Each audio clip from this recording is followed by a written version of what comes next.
can we just apologise for Rachel unfortunately not being here? We have been drafted in as personal branding experts as well. And I think I qualified because I was actually trained by Rachel, I like to say. So I think Rachel actually gave me my place, my footing. So I feel like this is going to be a good one. So first and foremost, make sure everybody's in the right place. Building and scaling a successful business through personal branding. I didn't make the titles, that's why it's really long-winded. Going through from there. All right, first and foremost, who are we? Well, my name is Aaron Patrick. It's a very pleasure to be with you. Basically, I am an owner of a accounting firm called Boffix. I'm also a TWN trainer. So everyone been course certified? Everyone done their recertification? Are you sure? Reassuring. I want reassurance here that recertification is my baby. So if you're not recertified, we're going to stop the session and we're going to get it done now, right? I'm also known as QuickBooks Chap online, more about that later. ICAW Small Practice Committee member, because I'm always supporting small practices, make sure that they have a representation and voice. An Accountants Council member at QuickBooks, which means that I love giving feedback to QuickBooks. They don't quite love me giving feedback anymore, but hey, well, you know. Wait, sorry, there's no smoke blown up backside, is there? And we are also a podcast host for QuickBooks Labs, which is all about QuickBooks. Goes live tomorrow, actually. And Ask the Accountant, which goes live Monday morning, 8:30 a.m. Over to you, Jan. So I am Johan Gori. I am the Group Managing Director of the On Point Accounting Group. We've got a team dotted across the UK, looking after clients dotted across the UK. We've grown primarily through acquisitions in the last 2 years. I'm a chartered manager, so I'm not an accountant. I am not a bookkeeper. I have far better people to do that for me. My skill set is leadership and management, managing change, managing processes, leading teams, building culture, etc. I am a QuickBooks strategic partner, so there's 6 of us in the UK. I'm the one for Scotland.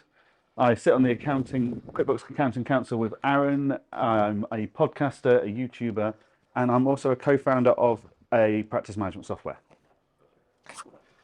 No, it's normally easy to ask what you're not part of, isn't it? Yeah, it is. Okay, what do we aim to cover in this session? Well, we have gone through what Rachel's initial PowerPoint was going to be, and we're going to make sure that you go away learning what personal branding really is, using social media to attract your dream clients, using personal branding to increase your clients' conversion rates, and solving the recruitment crisis through personal brand. And to be fair, that's probably one of the most important bits, right? So, personal branding. Before we go any further, I want to do a bit of a reason why we got to, or why this should be benefit you guys. Like, what's the impact of this? I've got 2 examples here. We've got personal branding at the top, called Aaron Patrick, the QuickBooks Chap, and we've got Boffix, UK Small Business Support. Now, we're going to do a show of hands. One of these brands has a social media manager. One of these brands has an editor. One of these brands has had money thrown at it to be successful. One of these brands has had a lot of elements thrown at it, let's put it that way. Whereas the other one is just very clever way of personal branding. Now, show of hands, which one out of those 2 do you think is going to have the higher sub rate? Because that's what we generate success for in the social media world, isn't it, unfortunately? How many subs you've got. So show of hands, who thinks Boffix UK Business Support has the most subs? One person, thank you very much. At least one person has faith in me, thank you. What about Aaron Patrick, the QuickBooks Chap? Makes sense, right? Like, that's a personal brand in there. If you look at Aaron Patrick, the QuickBooks Chap, it's kind of telling you what's going on there. A guy called Aaron Patrick, he's going to be talking about QuickBooks. It's kind of got a personal brand to it. Whereas Boffix, which is my company, it's really difficult to get traction with that. What was that, sorry? Oh, so you would subscribe to it. I like that. Good. But if you look at it though, that's exactly what happened. I know it's too small, but one's got over 10,000 subs and the other one's falling around like 1,000, 2,000, something like that. And it is down to personal branding. It's personal branding that means that one at the top's doing really, really well, and that one at the bottom's not doing quite as well, right? So that's the impact we're going to get from today's session. Our story, Jan, you go first. We decided we wanted to get a personal brand because we wanted to talk at events like this. But when you apply to talk at events like this, there's already a huge crowd of people that are talking at events like this. And those people have got audiences. So when Aaron and I were applying to talk at events like this, and Accountex and Fab and Digital Accountancy Show, we're getting no interest whatsoever. because we didn't have a following. We didn't have an audience that would come to an event to see us. Now, we're not saying that people will come, our followings will come here, but promoters of events like to think, well, if we bring in speakers with big followings, that makes sense that people would turn up. You don't put the Red Hot Chili Peppers on a stage at Glastonbury because they're good. You put them on there because they're going to bring ticket buyers. Not the best analogy I've ever heard, but yeah, we'll go with it. I've had one night to practice this, and there was an Apple event. So that's why we started doing what we did. We both had our own businesses in accounting firms, and we met through the QuickBooks Ask the Expert series. So during COVID, QuickBooks decided really quickly small businesses are going to need help through this. The government is bombarding us all with information constantly, new updates, new rule changes every week. How do we deal with that? And then in the greater thing of bigger picture, how do we recover from this? We need to get expert advice out to small businesses as best we can. So they started doing a morning podcast / video stream every single day for 5 days a week, 8:30 till 9:30, where small businesses could tune in, get updates, ask questions through comments and stuff. And that's how Aaron and I, who we knew of each other, but that's how we kind of met through that. And then that came to an end. The pandemic was over, as it were, and QuickBooks were reevaluating what they wanted to do with that resource. Because as the pandemic tailored off and people went back to normality, the viewer numbers dropped. I was like, right, okay, it's a big commitment, a huge amount of resources. How do we manage this going forwards? Aaron and I said, well, we had a pint at Accountex. The best part of any event is the networking part, before, during, or after. That's where the relationships are built. So we had a pint and we said, oh, we really enjoyed that. We ought to do a weekly podcast every Monday morning. So that's a commitment. That's a big commitment to every Monday morning. This week was episode 54. We're 54 weeks in. Every single Monday for 54 weeks, we've done an Ask the Accountant podcast. Bank holiday, rain or shine, we've done it. Whether you've been on holiday, whether I've been on holiday and not turned up, and someone else had to substitute. But yeah, we've always done it. And it's kind of just built from there. So now we have multiple brands of podcasts and video channels. So we've got Ask the Accountant, which is our Monday live show. There should be a poll going out soon to rename that. Yeah. We've got Ask the Accountant. We've got Cool Friends. We get to sit down with people from the industry in a pub, Waterloo Brewdog to be precise, with a pint of soft drink or alcoholic beverage. And we chat to them for an hour, like friends around a table. And we learn about them, their experiences, and what they're doing. We've then got podcast pit stops, which is new as of Accountex North. Basically, we wanted to try and give bookkeepers and accountants who won't normally get the chance to start building a personal brand, the chance to have a starting point. So we interviewed 13 different people in one day for half an hour ago each. We spoke about the events and why you were at the event, but then we spoke about the accountant's journey and the bookkeeper's journey and how that was. So they've got this bit of podcast material they could go and put on their websites and stuff like that. So we want to try and start giving back. And then on top of that, we've also, Aaron had the QuickBooks Chap channel before that all started, but it continued to grow. And I've now started doing everyone says, Johan, how do you do so much in your time? I don't really know. So basically what I've done is I've started doing a day in a life vlog, and I put it onto YouTube, mainly so I can just watch it back and go, what do I do on a daily basis? How do I get so much done? But then it means I can also share what I do and how I do it with everyone that wants to watch and listen. Because what else have you got to do on a Friday night? The plan was we wanted to do this podcast so that we could build a following, so that we could be at events like this. And there's not been a major accounting conference this year that we've not been invited to speak at or podcast at or both, or even do social media takeovers. And that's all off the back of this decision at a pint, over a pint at Accountex. Yeah. So we knew to get the platform we wanted, we needed a personal brand.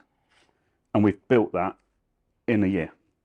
And we've got 32,000 watches and listens of the weekly podcast so far in the last year. So yeah, someone's listening. It's not just me falling asleep to it each night. Yeah, I think the only thing I want to add to that part of the story is the mistakes that I made, because I think that's really critical, right? That was the glory side of it, right? That's what the benefit have all been. But actually, well, if we go back to that point of Ask the Expert, I was invited on and I did the pilot episode. Joined the pilot episode, by the way. So the first time this has ever happened, going out live, that QuickBooks was giving me the opportunity to be in front of this camera, talk to everyone in the world. And I was talking about how this thing called furlong was going to be revolutionary, and how we're all going to have to learn how to deal with furlong. Clearly it was furlough. But no, I'm now immortalised on the pilot episode. Oh, you're the furlong guy. Yeah, I'm the furlong guy. That's the one. So yeah, so I kind of took that, and I think, if I'm completely honest, I was a little bit, maybe naive was the right word. And I took that and I was like, right, well, I've just gone to live to all these people. We're in the middle of the pandemic. We're going to need to be able to do that more often. Like for our clients, we're going to have to give them more. Like how are we going to do this? That's where the YouTube started. And YouTube's always been my platform. And one thing I'll always say is, if you're trying to figure out what platform to build your brand on, well, do it on the platform that you're comfortable with, that you already consume from. Because if you're already consuming from it, you know what's right or what's working or what's not working, right? And I was like, well, YouTube's definitely going to be the platform that's going to work for me, because I understand that platform. I get where that comes from. But I started out with Apple Core Productions, and Apple Core Productions was talking about QuickBooks. So that was my first mistake I did. Change that name, everything's okay. But I also was completely naive to the way that I was going to put that content out there. So all I would do is I would get a piece of software off the internet and it would post to all my social media platforms at the same time, and I'd just press post and I would just post everything at the same time, clearly with no way of actually building my personal brand at that point, because all I was doing was just scattergunning approach. So that's what we wanted to kind of bring this together, is our tips and tricks and what mistakes we've done, what and how we've done them, and then hopefully make sure that you guys can come away with it. So to summarize our personal brands, we've got the QuickBooks Chap there, we've got Day in the Life, a new one by Johan over there, the QuickBooks Lab podcast, which does what it says on the tin, Ask the Accountant, the LinkedIn network. And I actually, kudos to Johan there with that LinkedIn following they've got there. For me, with the QuickBooks Chap, there's not many YouTube channels out there talking about QuickBooks, so it was quite easy to get a following. I found a niche and I went down that route. You were against, there's a Curly Whirly Championship out there for how many followers you have on LinkedIn. I'm waiting for the poll results. It'll be probably tomorrow morning, but I should be 22nd in the UK. 22nd in the UK, but there is hundreds and hundreds and hundreds of people he's against, right? So it was a much more difficult one, but it was all about having your own voice, wasn't it? And pushing your voice through from there. Yeah, so like Aaron chose YouTube, he got that. I've only started going to YouTube based on what I've learned from working with Aaron. Like, you don't have to spend loads of money on kit to go into YouTube. You can just use your iPhone. It's there, it's accessible. Work with someone like Aaron, and you spend a fortune on kit. And every time you think you've got the right bit of kit, he corrects you and you have to go and buy new kit. But the platform I did understand, because TikTok, that's video, I don't like TikTok. Although I have now got a TikTok. It's not a very photographable industry we've got, is it? Especially when your whole team work from home. So I don't even have an office of people I can take photographs of. It's like, well, that's Instagram gone. Facebook, I try and keep it for it's great for communities, but I try and keep my Facebook for my personal side of things. I don't post very often. When I do post, it's sharing family, friends, that type of thing. But LinkedIn, yeah, I could just about work out LinkedIn. I kind of got what was and wasn't working. Ironically, Socks posts people. I have posted about my top 5 books. I have posted about my top 5 podcasts. I might get 800 to 1,000 impressions. Post about a collection of socks from last year's conference rounds, 45,000 impressions. You want to put your trainers on there? Oh, they do well. They do. You know what does really well is if you take a picture of your QuickBooks trainer and a picture of a snorkeling flipper on your foot and say, I'm swapping my trainers out, I'm going on holiday. That does very well every time. But I understood LinkedIn. It was about people, it was about personality, and it was about written content, but not huge amounts, just from 1 or 2 lines through to a couple of paragraphs, maybe throw a picture on there every now and then. Put a video on and it'll kill you. Like YouTube, LinkedIn doesn't like videos or shorts or anything like that. You'll hemorrhage viewers. But written content and stuff, just sharing insights into your days, does really well. People want to know about it. People want to know not just your successes, but your pain points. And people want to share. So I put on a post over the weekend saying, right, I'm going on holiday. Top books recommendations, people. I want to sit by the pool and read a book. That got 2,500 impressions in a day. And people recommending books and stuff. So very open, honest, genuine. Like, I want to be learning. One person criticized me saying, you can't be relaxing if you're reading a business book. You won't switch off. So each to their own. I personally would be bored if I wasn't reading a business book by the pool. But my wife couldn't think of anything worse. So it's each to their own. Don't worry about the odd troll. If anything, they help because it gets you more traction. But yeah, LinkedIn, I understood LinkedIn. Like Aaron understands YouTube. Yeah. And the thing we want to bring here is these personal brands we've created. I promise you, each and every one in this room could create a personal brand. Like, the personal brand is just about you and pushing it through. And you'll see each one of these here is basically us just being us. Like, we're not doing anything special. But why do we do this? Well, the reason we do it is ultimately, I forgot the big personal brand as well. Our new Top Trumps card that went down very well. And also, you've not got a personal brand until you've got personalised socks. And that sock post, you wait and see till that does. Well, this is true. I see. Which he normally does. Yeah, yeah. But the reason we have that is then to help with our corporate brands, right? Like, these corporate brands, they struggle to get traction. I'm sure you all can see that, right? It's really difficult to push that corporate brand. We saw at the beginning where you saw those 2 YouTube channels. One of those YouTube channels has lots and lots of resources thrown at it every month. And one of them is just me talking to a camera about QuickBooks, right? But because it's a personal brand, it's going to get much more traction. And that's why we push it through from there. So Boffix, On Point Accounting, Client Engager, that's why we've got our personal brand, because ultimately we're trying to push that. Yeah.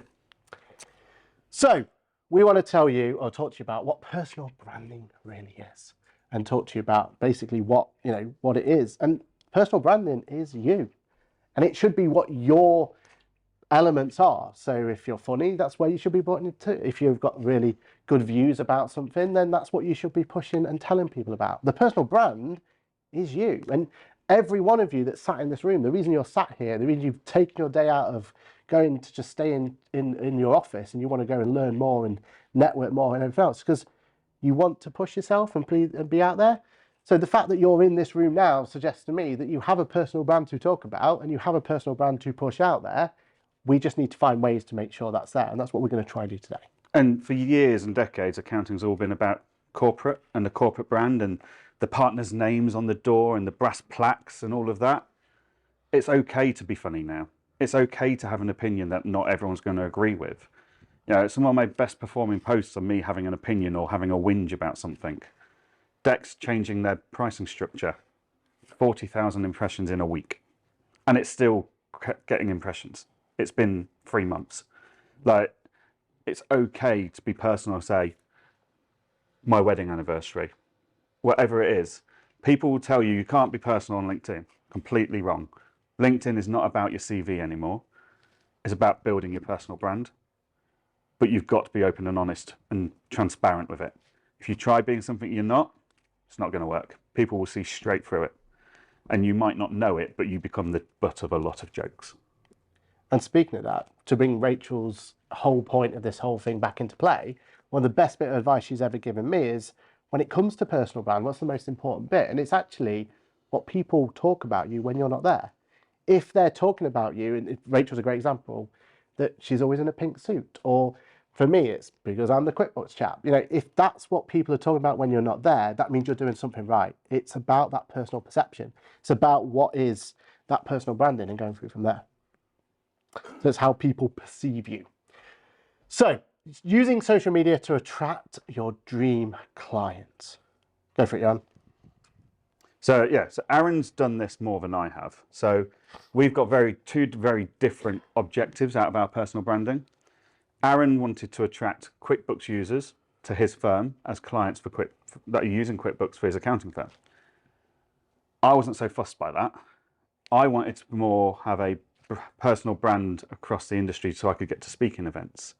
I wanted a personal brand so that when I back a product, people go, well, if Johan's doing it, that's credibility for me, you know.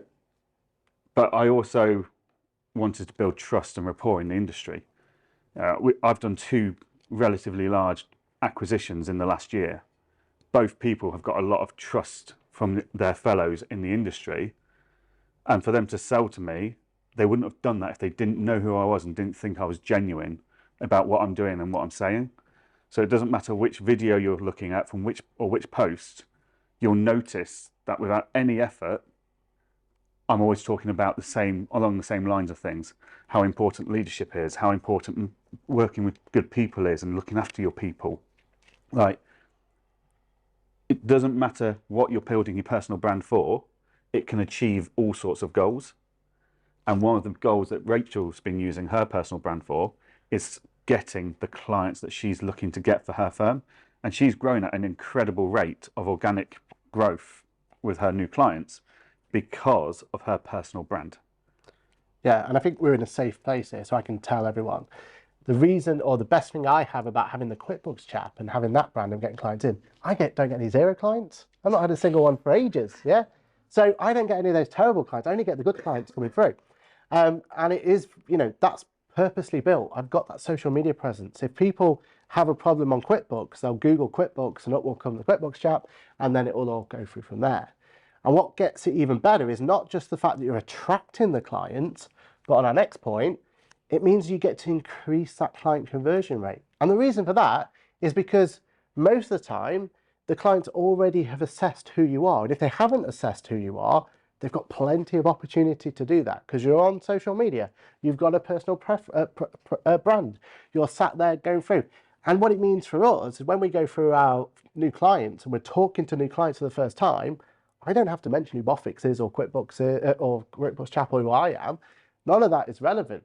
The clients have already made that decision. They're happy with that. What I can talk about straight away on a new client's call is, well, how can we help you? And that's a much better conversation to have. And that conversation means that we can lead straight into, is this going to be a right fit or not? And we don't have to waste that time of trying to convince people that we're a chartered accountant and we've been doing it for this amount of years and all that. So we just go straight into what's the important stuff. And those conversations and having those conversations means that we're having far better conversion rates. I can easily get a 95% conversion rate because most of the clients have already decided that they want to work with me. They've just got to make sure, are we doing it right? Are we in the right ballpark in their price range and everything else?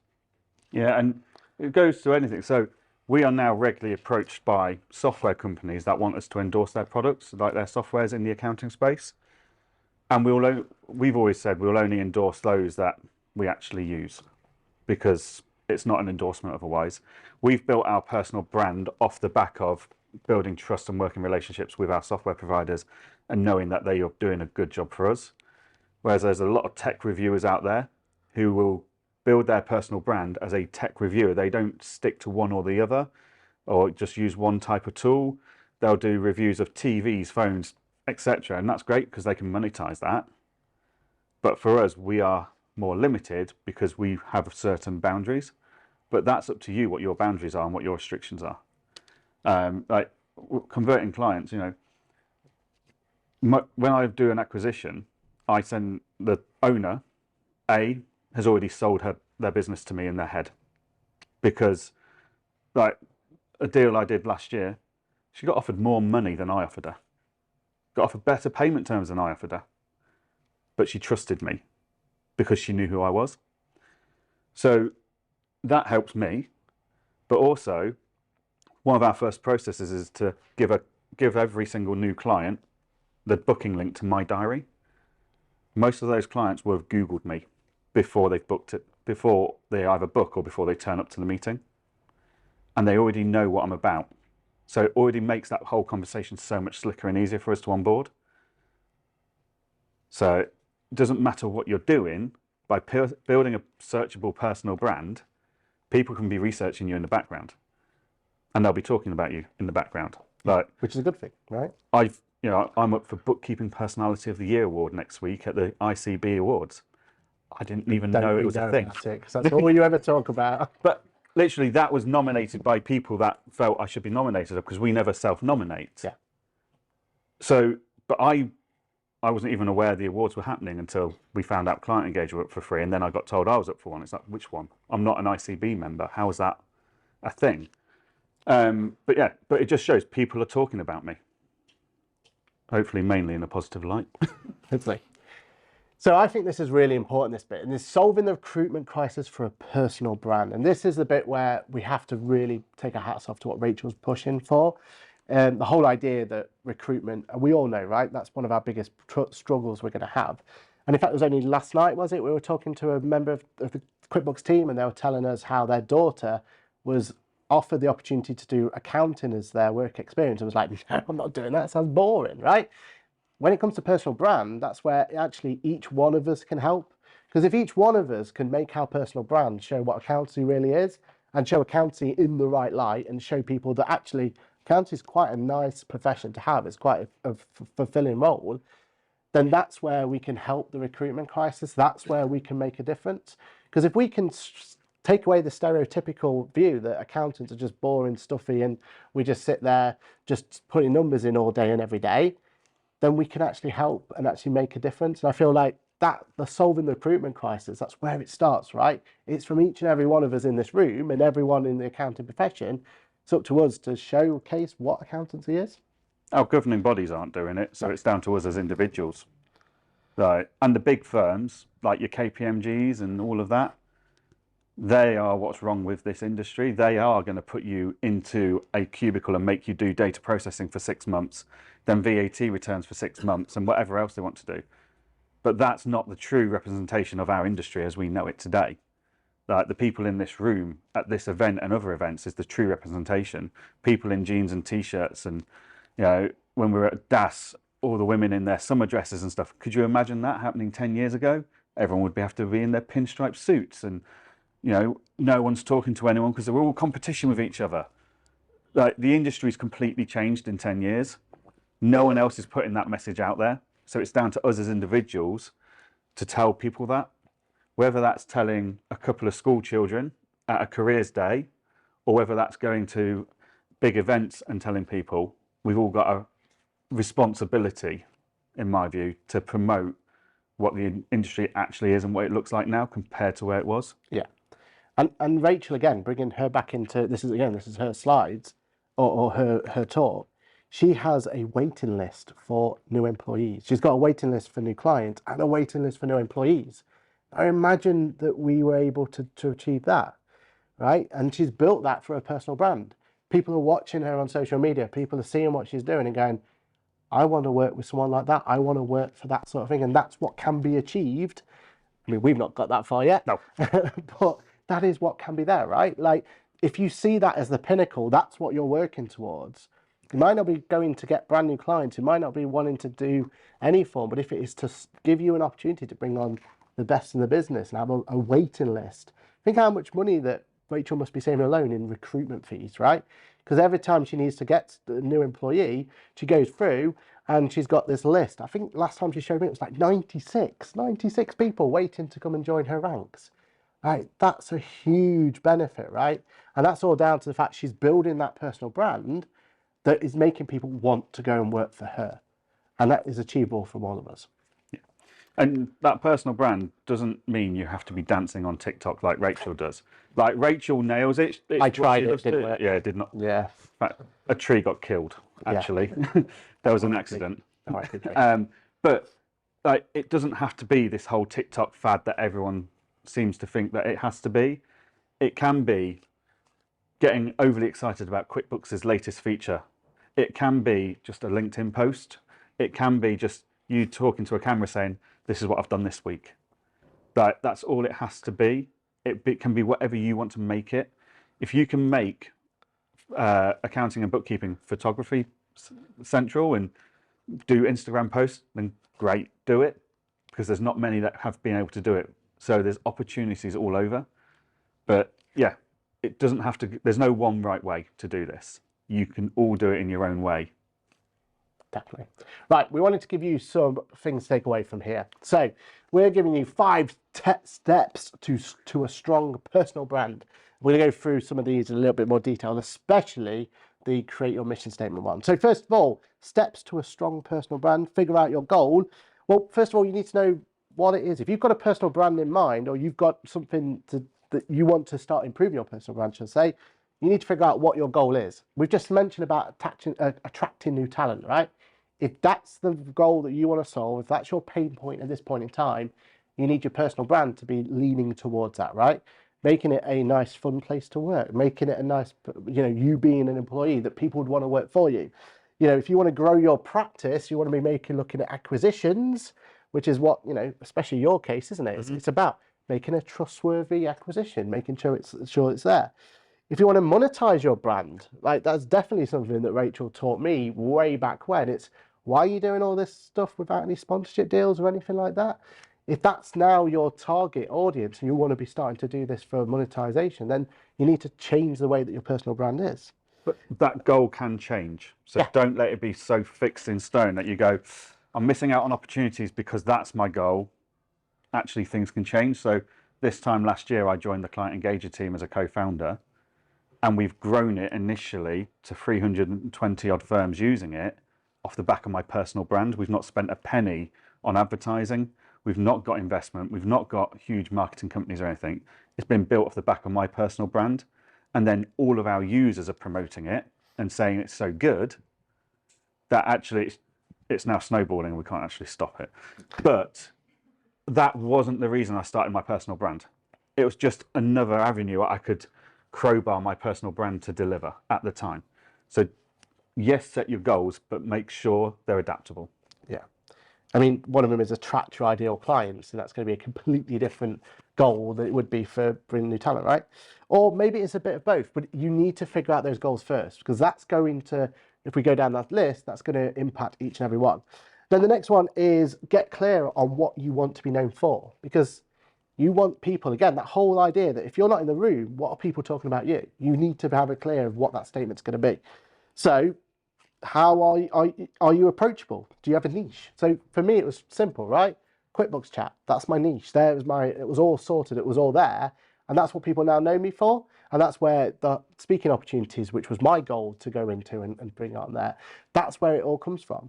What are your unique skills with Jan? It's about talking about his views and explaining what his view on XYZ is going to be. And what do your clients love about you? Like, look about how have you been successful now? Why have you got XYZ clients through the doors? What are you doing right now? Well, clearly that's going to be a good indication of what your personal brand should be.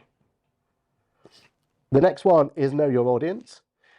Really straightforward. If your personal brand is not about you, it's got to be about the audience, right? And you've also got to figure out where is that audience. So I know at the beginning I said make sure that you're posting on the one that you're the most comfortable with. Well, that's a great starting point because you can learn so much out of it. But if you realize actually my audience isn't on that platform, then you're going to have to figure out where your audience is and start adapting from there. Otherwise, you're going to have to change those top 2, and you might need to figure out where you're going to be best suited for your particular brand. Because at the end of the day, you could be doing all of this right, but if you're not in the right area, if you're not growing your brand in the right place, in the right social media platform, then you're just shouting at a wall and not getting anywhere. What you want to be doing is shouting into a group of people who want to listen to what you want to shout about, right? That's how you grow your personal brand. It's the same skill we already use to attract clients. So if your niche is builders, you're not going to go and start shouting about your services at the local curries, because that's not where the builders are. They're at the building merchants. They're at the Greasy Spoon Cafe next to it. You might even go for a bit of a long shot and go and shout about it at the hairdressers where their wives are getting their hairs and nails done, because they're the ones that actually end up doing the bookkeeping and the stress and the hassle. They're the one who's pain you're solving indirectly working with builders. So it's just working out where that audience is. So if you want to work with I'm going to work with TikTokers. Well, there's no point in just having a personal brand on LinkedIn because that's not where the TikTokers are. Yeah, exactly. And what we've tended to find as well is to find that audience is to try posting to multiple ones, but be really careful about it. So for our podcast, for example, we will make sure that it goes to multiple different avenues. So it goes to LinkedIn, it goes to YouTube, it goes to, help me out here, Twitch, it goes to Facebook. It goes to Facebook, it goes to, it's got all these different platforms, but we're monitoring each one of those to go, actually, it's doing really well on these platforms, it's not doing so well on that platform. At some point, we'll kill that and we'll double down on the ones that we're going for. So it is a bit of a fishing exercise at some point. You will have to fish to find out what is working, but you're going to have to be able to pivot as well. Create your mission statement we're going to come back to, and then build your brand online. Go for it, Jan. That fishing exercise will also involve understanding the algorithms of the top of the software of the social media platform you're using. So I know if I post between 7:30 and 8:30 in the morning on LinkedIn, I'm in for a really good shout at quite a few impressions. I posted about 6:30 this morning and my impressions are plummeted because the people that are normally interacting with my post straight away weren't on in that first hour, so they've not interacted, which means LinkedIn's gone, this is a bit rubbish. I also know if I post on an afternoon or an evening, I'm not going to get anything. I also know on LinkedIn, if I post more than once a day, it'll destroy the first post that was starting to do well, and I'll get nothing from the second post. But if I'm posting 2 or 3 times a day on Instagram, Twitter, TikTok, etc., then I'll do better. So it's understanding the algorithms and of wherever you're going to post and making sure that you can spot the trends. So like YouTube tells me I should be posting at 6 o'clock at night. But I know if I post at 12 o'clock in the afternoon, by the time my users come on at 6 o'clock at night, it's across their walls. Whereas if I post at 6 o'clock, by the time they'd have switched off by the time YouTube gets it out to them. So it's just working out the algorithms to suit what you're trying to do. Yeah. So those first 3, the reason we're putting this there and putting it together is to build your mission statement. And the reason you want to be building it is because you need to pull together the previous answer to say who you are, what you do, who you do it for, and the what it is you want to create, transformation you want to create. And basically then, if you keep that somewhere in sight, you can keep yourself accountable for it, right? And you keep coming back to it and back to it and back to it. And it's that whole idea of writing down in the first place, and then you can then start focusing on it. And you can use it to make decisions. So, for example, here it says, my name is Aaron. I'm a trainer in the accounting industry. I'm looking to train accountants. That's why I started QuickBooks.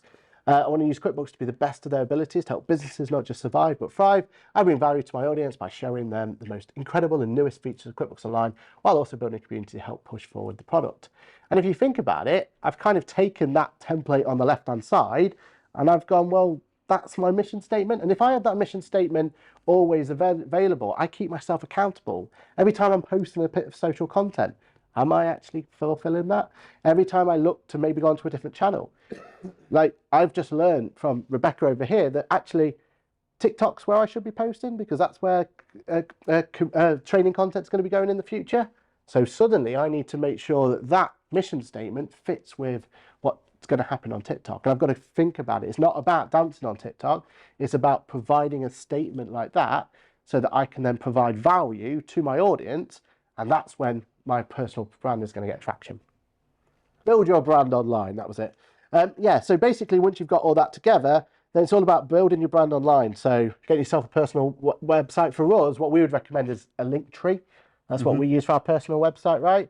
A link tree is a great tool. So what a link tree is a link that then you decide what it can do and go to.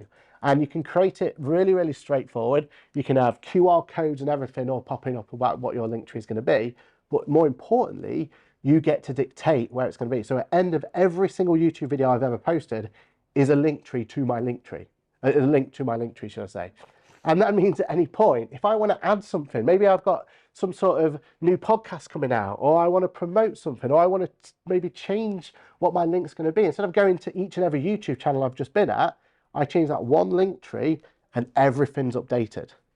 Just having something as powerful as Linktree, and you can make it as personal as you want, and it pops up and it's my goofy face when you go into there. It's all green. It's my personal brand. Well, that Linktree is basically me, And that is what I can control. And I don't have to go through and change every YouTube video I've ever done and every post. I know I change that one link tree and everything else falls through. And then the other one was social media, wasn't it? And it was just making sure that you start focus on one particular platform, learn and understand and nurture from that one particular platform, understand your audience and where they spend time, and focus on adding value. If you add value to your post and you give a value, that's when they start wanting to follow you, because that's when they want to understand, right? Even if that value is just making them feel a little bit nosy from time to time, and they want to understand what it is you do on your daily routine, right?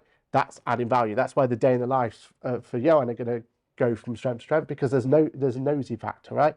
The value he's given them is, well, what's he going to do next, and going through from there. For them. Potentially, but you'll see that as we go along. So what can you take away from this session? Do you want to go through this? Yeah, so anyone can build and develop a personal brand, and it doesn't have to be complicated, and you'll be amazed how quickly it scales. So on LinkedIn, I've had 1.1 million impressions on my posts in the last 12 months. The only thing I've really done is been more consistent this year than I was last year and the year before that. And in doing that, I've gone from like 2,500 followers to nearly 14,000 as of this morning. Like, I've not really done anything. Like, I've not had to spend hours creating content or anything. I just schedule stuff when it comes to my mind. Like, LinkedIn's got a scheduling tool, so if I already put a post out today, but something comes to me, it's like, oh, that would make a good post. That might ruffle some feathers, or whatever it is. I can go onto LinkedIn, draft the post and press save it, and I can either post it manually or I can click the little clock at the top right and go schedule that for 7:30 tomorrow morning. Like, the amount of times I'm still in bed and I've posted on LinkedIn already, it's phenomenal. Like, we went live this morning on LinkedIn and all our social media platforms with a pre-recorded podcast. And we're listening to Nick Williams. But we were here. Yeah. We were here listening to Nick Williams on stage. Scale your own practice. So as you start doing this, you're not going to get instant results, but when you look back a year later, you will be able to see changes and improvements, and you will be able to go, those clients came from that LinkedIn, from LinkedIn, or you track where clients come from and stuff. So yeah, scale your own practice, attract the right clients. Now, whether that is clients for your firm, acquisition targets, just software providers that you want to work with. Like, Aaron and I didn't necessarily set out to get paid by software providers to promote their products or anything, or to work with them, but that's what's ended up happening. Employment Hero sponsored our podcast for 3 months, and they've paid for videos to be created by us because they want their customer, which we are using their products ourselves, they wanted us to put our view on it. We've even done training sessions with QuickBooks staff and Employment Hero teams so they could understand how they can answer the accountants' questions better that they're being asked by the accountants when they're doing their demos and stuff. So we're attracting the right clients. Even they're not necessarily traditional accounting and bookkeeping clients, but they're software vendors, and they are now technically our clients. And increase your confidence with personal branding. It's your personal brand. No one can tell you if you're doing it right or wrong. Doesn't matter what anyone else's views is. It's your personal brand. It's up to you what your personal brand looks like.